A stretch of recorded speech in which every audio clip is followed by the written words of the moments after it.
कल है विजयदशमी तिथि। 12 अक्टूबर को विजयदशमी तिथि है, तो आप ये उपाय ज़रूर से कीजिएगा। विजयदशमी के दिन अगर देवादिदेव महादेव भोले बाबा के शिवलिंग पर समी पत्र अर्पित कर देते हैं, अगर एक समी पत्र विजयदशमी के दिन समर्पित कर दिया जाता है तो ज़िंदगी में कभी भी गुरुजी कहते हैं कि वैभव धन की कमी नहीं होती है। उसी तरह इस मतलब अपने हृदय से शिव तत्व में समाहित कर रखना सब आय, जैसे कि शिव कथा कहती है कि शिव महापुराण की कथा कहती है कि देवादिदेव महादेव की शिवलिंग के ऊपर एक समी पत्र से जीवन का एक आनंद का अनुभव कराता है। आप भी प्रयास करिएगा कि विजयदशमी के दिन एक समी पत्र देवादिदेव महादेव भोले बाबा की शिवलिंग पर समर्पित करें। भगवान शंकर को समी पत्र बेलपत्र सुख देने वाला होता है। तो आपको क्या करना है कि यह तो विजयदशमी के दिन एक समी पत्र आपको शिवलिंग के ऊपर अर्पित करना है और जिसकी डंडी का मुख आपको जलाधारी की ओर करना है। इस तरह से आपको यह अर्पित करना है। अब बढ़ते हैं दूसरे विशेष उपाय की ओर। शरद नवरात्रि पूर्णिमा होने पर जो विजयदशमी आएगी, इस दशमी के दिन जो एक समी पत्र भूलवश महादेव को समर्पित कर देता है, जिंदगी में कभी भी उसके घर में धन संपदा की कमी नहीं आती। एक समी पत्र देवादिदेव महादेव की शिवलिंग के ऊपर चढ़ाने का फल 14 करोड़ सोने की मुद्रा से प्रबल हो जाता है, एक समी पत्र मात्र चढ़ा देने से। आज भी कई जगह विजयदशमी के दिन, कई स्थानों पर विजयदशमी के दिन समी के पत्ते का लेन देन होता है। गुरुजी कहते हैं कि समी पत्र आदान प्रदान होता है। गुरुजी ने बताया कि विजयदशमी के दिन लोग समी पत्र को लेकर प्रणाम करते हैं, माता पिता को नमन करते हैं। क्यों आप अपने बच्चों आपसे पूछेंगे कि आपकी मतलब आपकी संतान, गुरुजी ने कहा कि संतान पूछेगी आप समी पत्र का लेन देन क्यों करते हैं, तो आपको यह पता होना चाहिए समी पत्र धन वैभव को बढ़ाता है। समी पत्र का पता क्यों लिया जाता है, क्योंकि समी पत्र 14 करोड़ स्वर्ण मुद्रा का फल प्रदान करता है। एक समी पत्र में आज के बच्चे जो प्रश्न करेंगे उसका उत्तर देने के लिए हमें तैयार रहना है। इस तरह से आपको गुरुजी ने बताया है ये बात। समी पत्र आपको विजयदशमी पर किस तरह से लेन देन करना, क्यों करते हैं समी पत्र का लेन देन।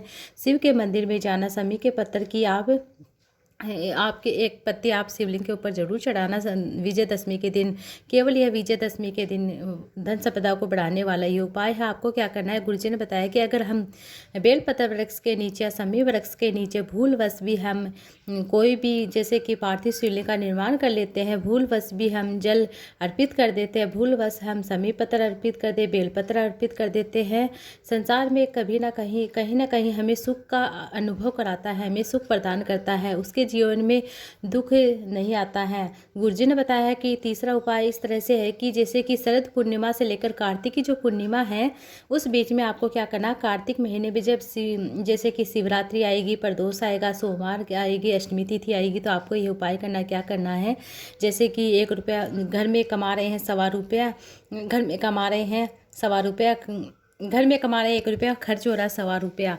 जैसे कि धन संपदा से जुड़ी कोई समस्या है, बीमारी से जुड़ी कोई समस्या है, पैसे से जुड़ी कोई भी समस्या है, तकलीफ चल रही है, अपनी ज़िंदगी में बहुत ज़्यादा दुख तकलीफ चल रही है, तो आपको क्या करना है, शिव आराधना कार्तिक महीने में आपको करना है। कैसे करना है, श्रवण कार्तिक महीने में आपको क्या करना है, पूर्णिमा से पूर्णिमा के बीच में जो भी प्रदोष पड़े, शिवरात्रि पड़े, सोमवार पड़े, तो आपको प्रयास करना है। अगर बहुत कष्टमय ज़िंदगी चल रही है तो आपको क्या करना है, शिवरात्रि प्रदोष जितने भी सोमवार पड़ रहे हैं कार्तिक में, 4 या 5 जो सोमवार पड़ेंगे उनमें एक बेलपत्र अशोक सुंदरी के स्थान पर आपको अर्पित करना है और एक समी पत्र देवादिदेव महादेव की शिवलिंग के ऊपर आपको अर्पित करना। 2 जगह पर आपको यह अर्पित करना है। फिर से सुन लीजिए, आपको क्या करना है कि शरद पूर्णिमा से लेकर जो कार्तिक पूर्णिमा आएगी उसके बीच में आपको जो भी सोमवार पड़ते हैं, जैसे प्रदोष आती है या मासिक शिवरात्रि आती है, तो आपको क्या करना है, एक समी पत्र आपको देवादिदेव महादेव शिवलिंग के ऊपर अर्पित करना है, एक बेलपत्र आपको माता अशोक सुंदरी के स्थान पर अर्पित करना है। इस तरह से 2 जगह पर आपको यह अर्पित करना है, बेलपत्र और समी पत्र। मासिक शिवरात्रि पड़े चाहे आप जैसे कि सोमवार रहे, अशोक सुंदरी की जगह पर आपको बेलपत्र और समी पत्र देवादिदेव महादेव भोले बाबा के शिवलिंग पर अर्पित करना है।